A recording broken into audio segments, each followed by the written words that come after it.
Last week, Serena Brooks stood stunned in the hallway as she was served divorce papers in front of her mother and our kids. I didn't blink, she screamed, demanding how I could do this to her. But I simply sat in my office, silent. For years, I held our family together. Now, the only symbol left of our love is a custody agreement. 10 years ago, in our tiny apartment, I worked overtime cleaning offices so Serena could finish her degree. She swore she'd become a therapist, promised she'd repay the sacrifices. When her diploma came, so did her disinterest. No job, no ambition, just excuses. I was too tired to argue. I believed love meant carrying her when she stumbled. But looking back, I see I was carrying someone who never wanted to walk beside me. 3 years ago, I used my bonus to fix Serena's car and surprise her with a weekend getaway. She didn't even say thank you, it just scrolled through her phone, annoyed we weren't at a 5-star resort. That night, she said, "This isn't the life I imagined." I laughed it off, but it haunted me. She hadn't imagined me just a life without struggle. And I was becoming her biggest disappointment for working too hard to matter. Each night, I came home hoping for a spark, a smile, anything. Serena barely looked up from her phone. I cooked, cleaned, bathed the kids. One night, Rachel, our nanny, asked gently, "When is the last time she hugged you?" I couldn't answer. That silence echoed louder than any fight. Serena said she was just tired, but so was I. Only I still showed up every damn day. I suggested therapy once. Serena laughed. "Why, you're the one with problems." That stung. Dorothy, her mother, overheard and quietly said, "You're not crazy, you're just hurting." I clung to that. But Serena's coldness deepened. When I brought flowers home, she rolled her eyes and mumbled, "Trying to fix us with daisies?" I started wondering if she even wanted us fixed, or if she'd already moved on emotionally at least. One night, I asked Serena if she was happy. She shrugged. "I don't know, does it matter?" That broke something in me. I turned to Rachel the next morning, asking if she'd ever noticed anything off. She hesitated, then said Serena rarely spoke to the kids either, just Netflix and scrolling, a red herring. Maybe, but the truth was creeping closer. Serena had checked out, and I was left parenting alone in a house full of silence. I took the kids to the park alone again. Serena said she had a headache, but Dorothy stopped by while we were gone, and saw her dancing on TikTok. When I brought it up, Serena said, "I needed fun." I stared at her, stunned. Fun while I begged for connection? Even Rachel started taking longer to leave, quietly wiping counters like she didn't want to leave me alone in that house. That said enough. I found Serena's journal on the counter. I didn't mean to read it, but one sentence hit me. "I feel nothing for him." My hands shook. Later, she accused me of snooping. No apology, no denial, just rage. Dorothy stepped in, demanding she face what she'd become. Serena slammed the door. That night, I couldn't sleep. Not because of guilt, but because I finally understood. She was already gone, and I had to catch up. Father's Day, I grilled for everyone, trying to keep things light. Serena arrived late, dressed like she was headed to a nightclub. When Ethan, my lawyer friend, complimented the ribs, she sneered, "At least he's good for something." The yard went silent. I dropped the tongs. Dorothy gasped. Ethan gave me a look. Time to act. The kids watched. My heart shattered. I smiled through clenched teeth, but something inside snapped.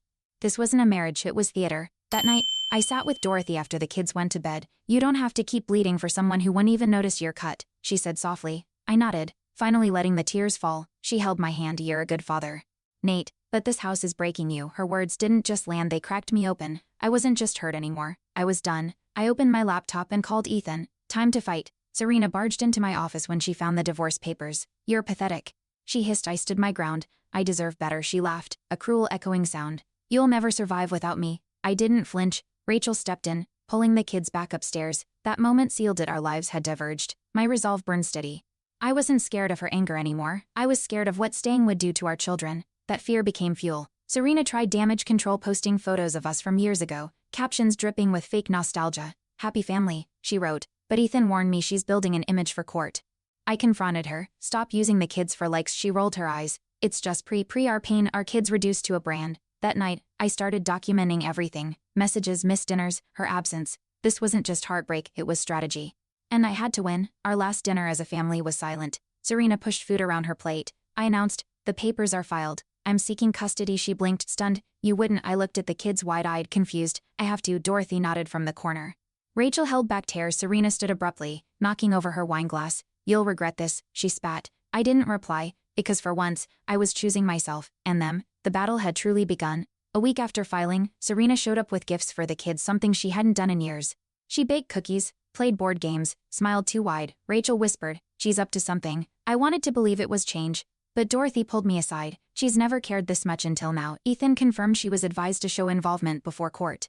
It wasn't love, it was leverage. The twist wasn't her kindness, it was the performance. Serena started tagging me in old couple photos, pretending we were still together. Her captions, "loved ones." I was livid. Ethan warned, "She's controlling the narrative." Friends began asking if we were reconciling.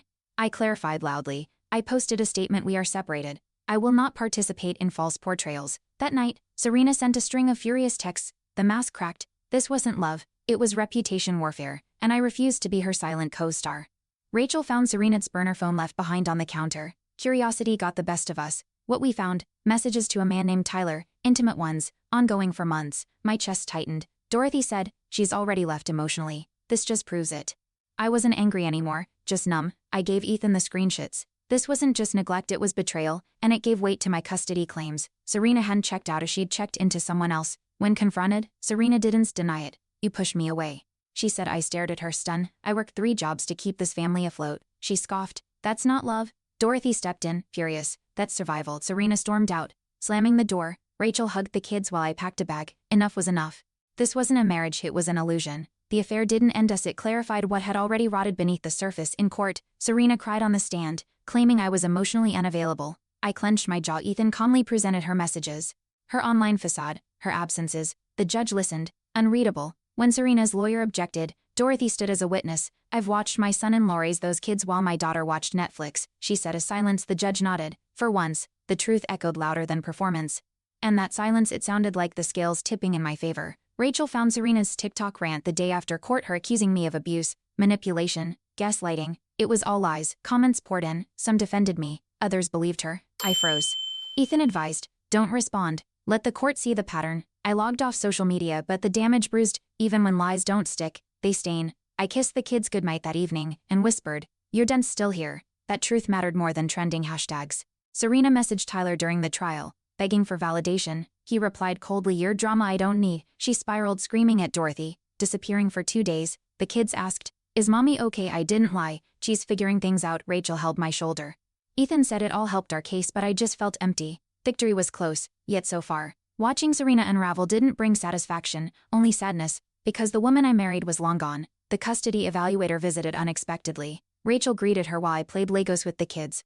Serena wasn't home again. I didn't explain, I didn't need to. The evaluator took notes silently. Later, she asked the kids what they liked doing with mom. They glanced at each other, unsure. One whispered, she's always busy. That truth hit harder than any argument. This wasn't just about me anymore. It was about proving the kids deserved better. And they did. Serena tried charming Rachel, offering her makeup and gift cards. Rachel declined. I'm here for the kids, she said firmly. That night, Serena exploded. She's turning you against me. I didn't engage. Instead, I forwarded Ethan a video Dorothy secretly recorded Serena yelling while the kids cried in the background. It wasn't vindictive, it was necessary. Truth needed witnesses, and now, we had one more. The court wouldn't see a narrative. They'd see a pattern. On the stand again, Serena claimed she had always been the primary parent. Ethan showed the school records. Every emergency contact listed me. Photos of her vacations while I sat at recitals. Judge raised an eyebrow. Serena shifted uncomfortably.